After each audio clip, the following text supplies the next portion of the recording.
On a cold night in 1985, inside the headquarters of the CIA in Langley, Virginia, a man walked through secure corridors, carrying secrets that could cost lives. He wasn't sneaking in. He wasn't breaking locks. He had a badge, clearance, and within months, some of America's most valuable spies inside the Soviet Union would begin disappearing.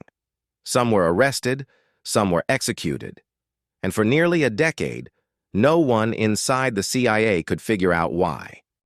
The man at the center of it all was Aldrich Ames, a career CIA officer who would become one of the most devastating moles in American intelligence history. Ames didn't begin his career as a villain. In fact, he was born into the culture of espionage. His father worked for the CIA, and as a teenager, Ames even participated in a CIA summer program. Intelligence work wasn't mysterious to him. It was familiar, almost ordinary. He officially joined the CIA in 1962.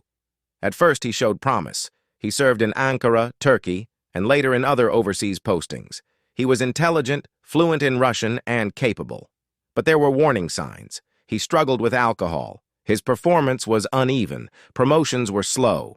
By the early 1980s, his career had stalled. At the same time, his personal life was unraveling. He divorced his first wife and began a relationship with a Colombian woman named Maria del Rosario Casas Dupuy. The relationship was expensive. Lavish dinners, travel, financial expectations he could not meet on a CIA salary. By 1985, Aldrich Ames was deep in debt, and that's when he made a decision that would change the course of the Cold War.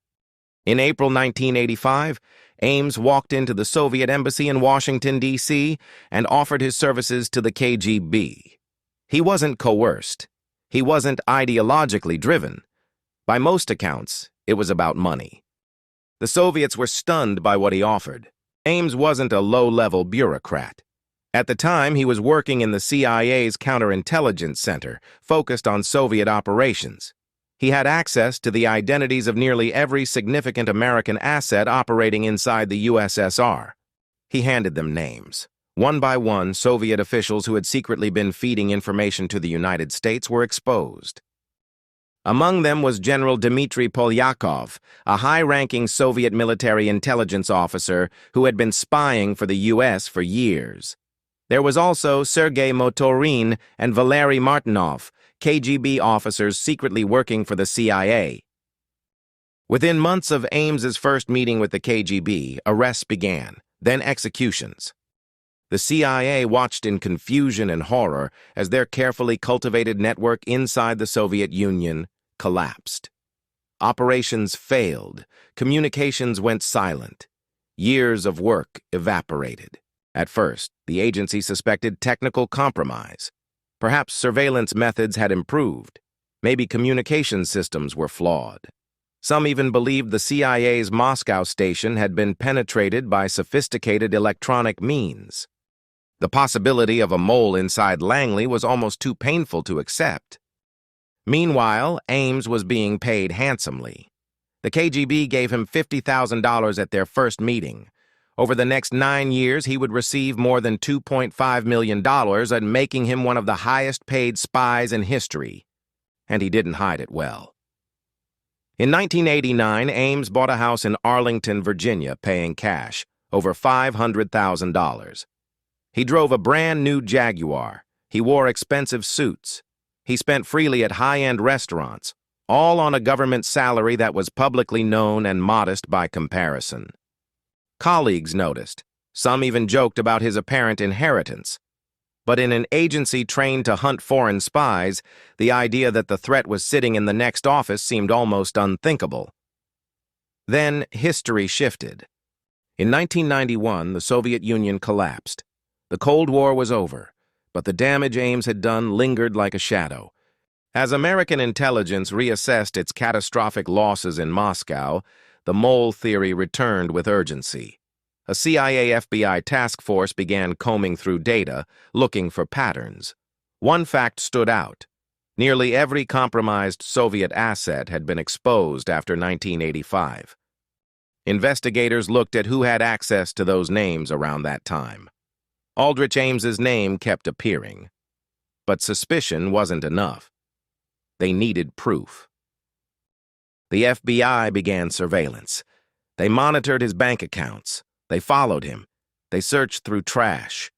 What they found was staggering.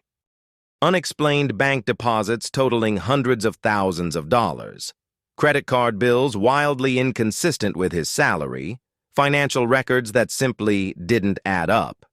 By 1993, the net was tightening.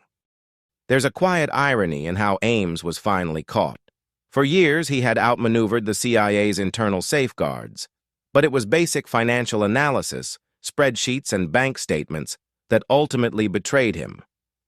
On February 21, 1994, FBI agents arrested Aldrich Ames outside his home in Arlington. His wife was arrested the same day. Inside their house, investigators discovered evidence linking him directly to the KGB payments. Ames quickly realized the game was over. He confessed. He admitted to giving the Soviets the identities of at least 25 CIA and FBI sources. At least 10 of them were executed. Others were imprisoned. The full human cost may never be known. In 1994, Ames pleaded guilty to espionage. In exchange for sparing his wife from a life sentence, he accepted responsibility and provided a full debriefing. He was sentenced to life in prison without the possibility of parole.